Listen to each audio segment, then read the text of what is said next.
திருச்சிற்றம்பலம். இந்த இவரான அருட்குருநாதர் திருவடிகள் போற்றி போற்றி. எம்பிராட்டி காரைக்கால் அம்மையார் வரலாற்றுச் சுருக்கம். சைவ சமயத்தவர்களால் பெரிதும் மதிக்கப்படும் 63 நாயன்மார்களில் பெண் நாயன்மார் எம்பிராட்டி காரைக்கால் அம்மையார் ஆவார்.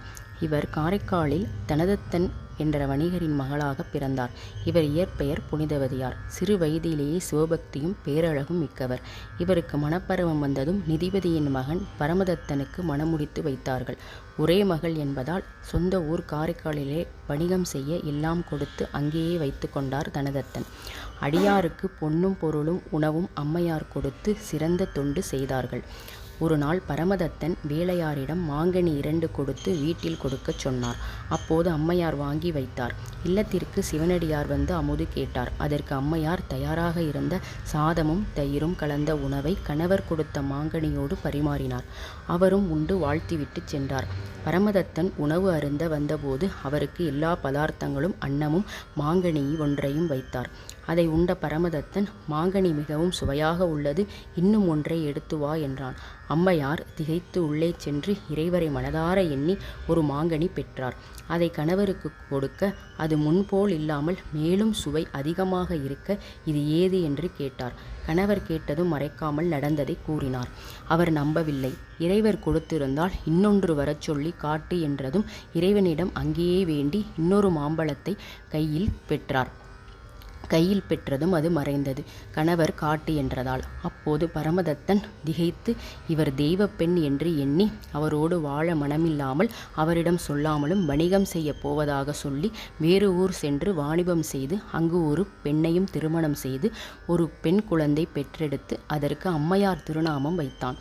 அம்மையார் கணவருக்காக பல வருடம் காத்திருந்தார். பிறகு பரமதத்தன் மதுரையில் இருக்கும் செய்தி வந்தது. சுற்றமுடன் அம்மையாரும் அங்கு சென்றார்கள். அவன் செய்தி அறிந்து வந்து அம்மையாரின் காலில் விழுந்து மனைவி குழந்தையுடன் வணங்கினான். நீங்களும் வணங்குங்கள், இவர் தெய்வ பெண் என்றான். கணவர் கைவிட்டதால் அம்மையார் திகைத்து இந்த உடம்பும் அழகும் கணவருக்காக இருந்தது, இனி இந்த உடம்பு வேண்டாம் என்று எண்ணி அழகிய உடலை வெறுத்து சிவனிடம் பேய் வடிவத்தை வேண்டி பெற்றார். பேய் வடிவம் பெற்றதால் மனதிலும் நினைத்ததும் விரைவாக எல்லா தலமும் சென்று வழிபட்டார்.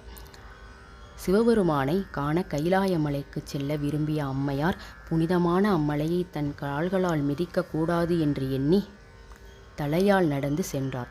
கைலாயத்தில் சிவபெருமான் இவரை அம்மையே என்று அழைத்து என்ன வரம் என்று கேட்டார். அதற்கு அம்மா, இரவாத இன்ப அன்பு வேண்டும், பிறவாமை வேண்டும், மீண்டும் பிறப்பு உண்டில் உன்னை என்றும் மறவாமை வேண்டும், நீ ஆடும்போது உன் அடியின் கீழ் இருக்க வேண்டும் என்றார். இறைவர் அவ்வாறே அருளினார். திரு ஆலங்காட்டில் இறைவர் ஆடிய தாண்டவத்தை கண்டு அங்கேயே இறைவனோடு கலந்தார். இவர் இசைத்தமிழால் இறைவனை பற்றி முதலாக பாடியவராகவும் தமிழுக்கு அந்தாதி என்னும் இலக்கண முறையை அறிமுகம் செய்தவராகவும் அறியப்பெறுகிறார்.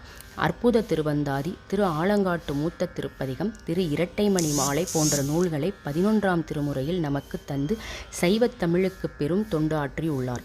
இவருடைய பதிக திருமுறைகளை பின்பற்றியே பிற்காலத்தில் தேவார பதிகங்கள் இயற்றப்பட்டன. இவர் குருபூசை திருநாள் பங்குனி மாதம் சுவாதி நட்சத்திரத்தில் கொண்டாடப்படுகிறது. இவரை திருத்தொண்ட தொகையில் பெருமிழலை குறும்பர்க்கும் பேயார்க்கும் அடியேன் என்று சுந்தரமூர்த்தி சுவாமிகள் சிறப்பிக்கிறார். திருச்சிற்றம்பலம். எம்பிராட்டி காரைக்கால் அம்மையார் கடலடிகள் போற்றி போற்றி. திருச்சிற்றம்பலம்.